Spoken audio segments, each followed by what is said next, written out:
寄ってらっしゃい、見てらっしゃい。闇芝居の時間だ。 Olá, sou Maria Ziguetes do meu canal do YouTube, beleza? Como vocês estão? Vocês estão de boa? Vocês estão tranquilos? Então tá tudo bem. Primeiro recado rápido, recado básico. Segue lá no Insta. Como não teve votação, eu aviso quando que o vídeo vai sair, vocês estão vendo aí na tela. Segundo recado, eu vou deixar alguns vídeos aí no card e na descrição desse tempo, do período Sengoku.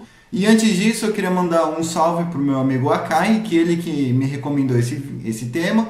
E que o mesmo já está esperando há muito tempo. Me desculpe. Enfim, eu sei que tá estranho eu de kimono e com uma touca fingir que isso daqui é um eboshi ou eboshi. Se alguém souber onde tem para comprar, por favor, diz aí no comentário, manda mensagem no Facebook. E caramba, eu de kimono estou voltando às origens do canal. E talvez nesse frio dá para fazer uns vídeos mais a caráter. Mas enfim, sem enrolação, demorei demais, vamos direto pro vídeo.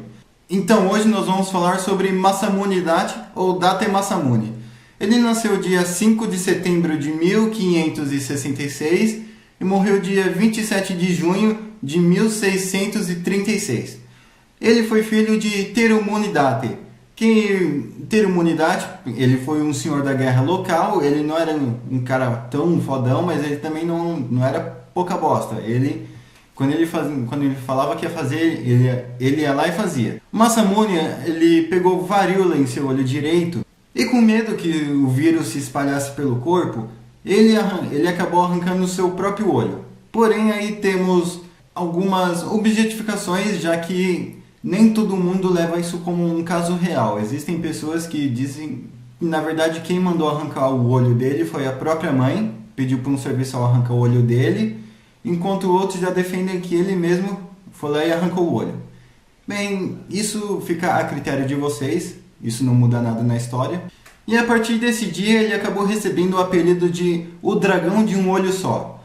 E já aos 14 anos ele acaba liderando sua primeira campanha, junto com seu pai, contra a família Soma. E com 17 anos ele já era líder do clã Date. Apesar que, novamente, sua mãe achava ele incapaz de ser líder de clã, porque ele já não tinha um olho, então ela acreditava que o inimigo usar isso contra ele e acabar com o psicológico dele na batalha.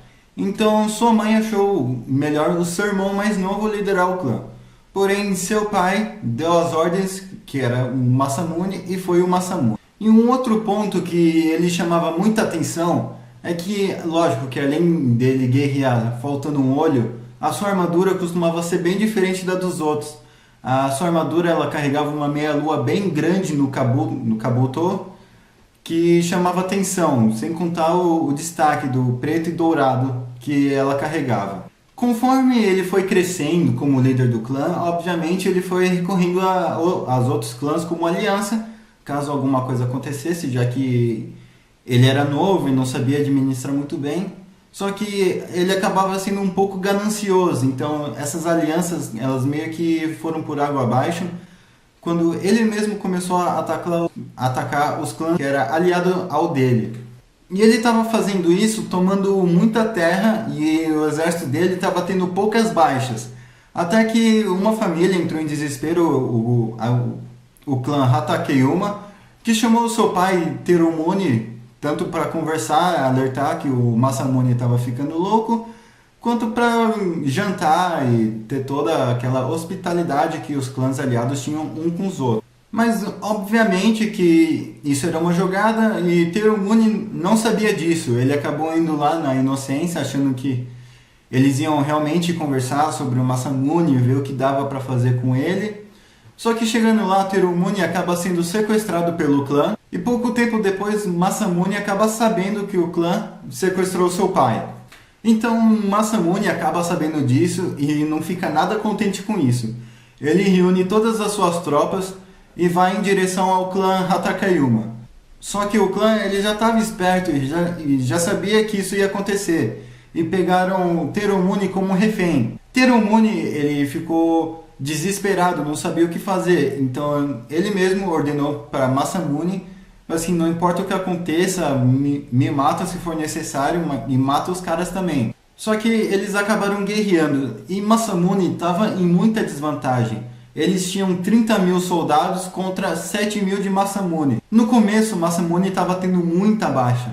E então ele começou a adotar uma postura mais defensiva do que agressiva. E nessa distração, o cara que estava com Teromune acaba abaixando a guarda e Teromune acaba matando ele. E eles conseguiram essa vitória que foi em 1589, o que também subiu a moral das tropas de Masamune e subiu a patente dele. E ele acabou ganhando muita terra com isso, já que eram muitos clãs envolvidos. Só que no ano seguinte, em 1590, Hideyoshi mandou Masamune devolver suas terras e se contentar com as terras que ele já tinha, que apesar de ser relativamente pouco, dava para ele treinar, fazer o que ele quisesse com as terras dele, para ele não pegar mais terras.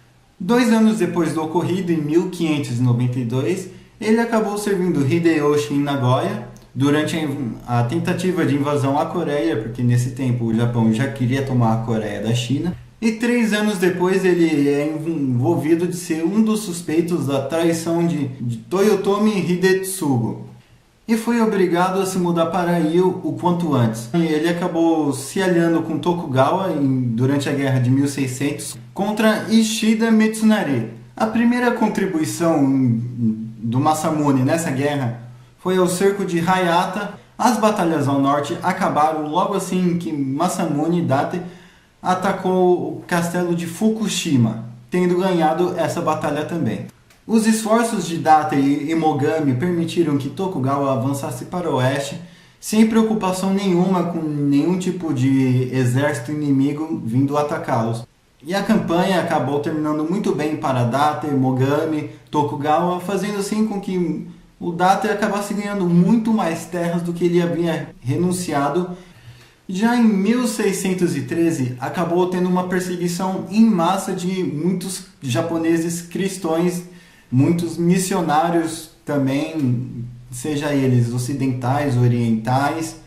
Então, Musamane acabou vendo que ele tinha um pouquinho de terra, um pouquinho que dava para salvar essas pessoas, que ele não via maldade nelas.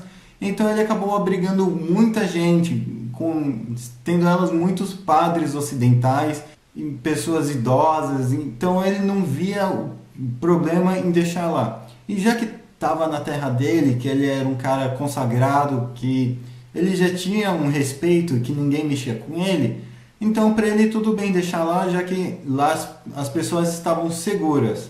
E ele acabou se apaixonando pelo cristianismo, pelo catolicismo, chegando até mesmo escrever uma carta para o Papa, e com muito esforço de procurar o que estava escrito aí eu consegui achar, e eu vou dar uma lida agora. Quem tiver fim de saber o que está escrito na carta, melhor dar um pause no vídeo e ler, senão vai consumir muito tempo. E como naquele tempo você acabava sendo perseguido se você era um católico, um cristão, independente de quem você fosse, ele acabou vivendo secretamente como um cristão. Ele até gostava de Jesus e da cruz, mas ele não carregava com ele não dava a entender que ele era um católico. E ele viveu o resto da sua vida assim, vivendo como secretamente como um cristão, e não se sabe ao certo como morreu. Aparentemente foi de causas naturais. Seu corpo permanece até hoje enterrado nesse lugar que eu vou deixar aí na tela, e ele tem uma estátua em Sendai, no Japão, obviamente, mas vai que, né? E ele também se faz muito presente na cultura pop e nos jogos de hoje em dia.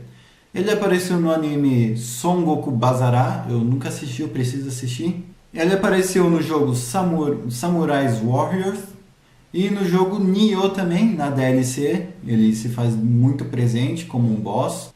E eu vou deixar um filme relacionado à perseguição dos católicos no Japão, se chama Silêncio.